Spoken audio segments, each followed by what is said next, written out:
Hey everybody, I just thought I'd talk about gear ratios a little bit. Me and 2016 RT were chatting about gear ratios yesterday a little bit and what would be an appropriate choice with the 8-speed automatic. And I know Cajun with a Hemi just put 392s in his Challenger and he's really pleased with the results.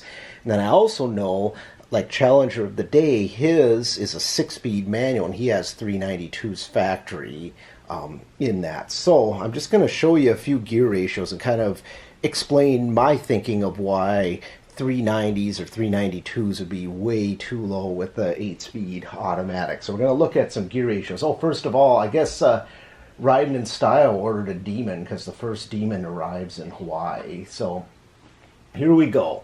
So here is the 8-speed automatic. Now you can see first gear 4.71, and you can see that 1-to-1 is 6th gear. 1-to-1 is one rotation of the crankshaft to one rotation of the drive shaft. Now 7th and 8th are both overdrive gears for us with the 8-speed. So now we're going to take a look at it's called the NAG 1 or the WA80. This is what Cajun with the Hemi has in his car. Okay, so first gear in that is a 3.59, second 2.19, and then look, fourth is 1-to-1. So you have 1 through 4 ratios that are between starting and 1-to-1.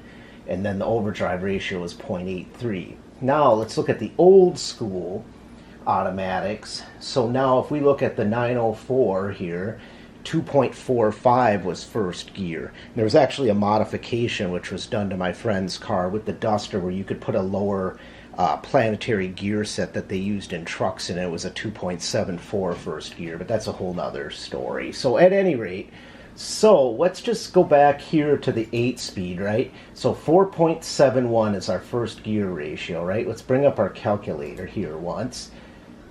4.71, and let's multiply that by, mine has 2.62s in it right now.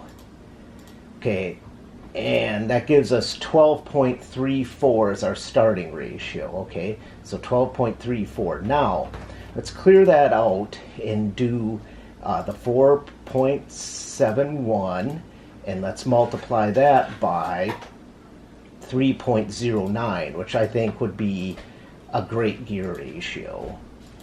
Now it's 14.55. Okay, now let's look at Cajun with the Hemis here. So now if we pull up that, his first gear is a 3.59. Okay, so we're going to go ahead and pull up the calculator here, and okay, so 3.59, and we're going to multiply that by 3.92.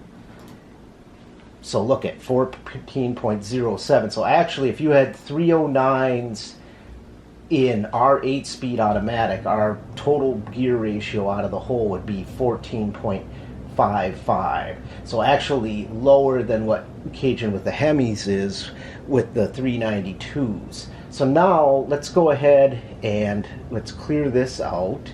And let's say we put 392s in our 8-speed automatic. Let's see what happens to the gear ratio there. 18.4. So that's very, very low. Now, the thing about that is there's more torque multiplication with the lower gear ratio. We already know, I mean, even my car with 262s will absolutely annihilate the tires. So if you had this, I mean, trying to hook it up is going to be extremely hard. So now let's go ahead and check kind of to compare some old school numbers. Let's go ahead and clear this out, and let's say we do a 2.45. Let's say, you know, in the day 410s was a really low gear to have, so let's put 410s in. 10.045. So my car with 262s in it and the 8-speed automatic is actually a lower first gear ratio than an old school Mopar with 410s. Let's go ahead and let's say we did 456s on that. And let's go ahead and do 4, 5. So that's 11.172. Again, still not as low. So, okay, now, one other thing I'm going to show you is the Tremec transmission, and this is what Challenger of the Day has in his. So his first gear ratio is a 2.97. So let's go ahead, and you have to remember with manual transmissions you don't have the torque multiplication of the torque converter either. So 2.97. So let's go back to our calculator here and clear this out and go to 2.97 times, we'll put what he's got 392s in his, so 11.64. So still not as low as a first gear ratio as I have in mind with the 2.62s.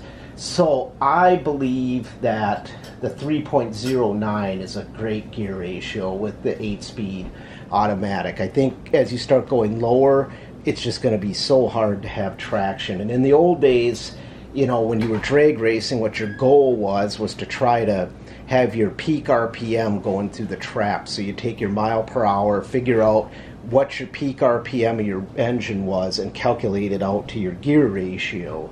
So that's kind of what, you know, you would look at there. But that's a whole nother discussion. So at any rate, this is why my thinking is that the 3.09, which that's the Scat Pack gear ratio, would be a great gear ratio to upgrade in the case of like my car with the 3.0, or excuse me, the 2.62 ratio. So anyways, hopefully you listened through all my babbling, and thank you for watching. Have a good day.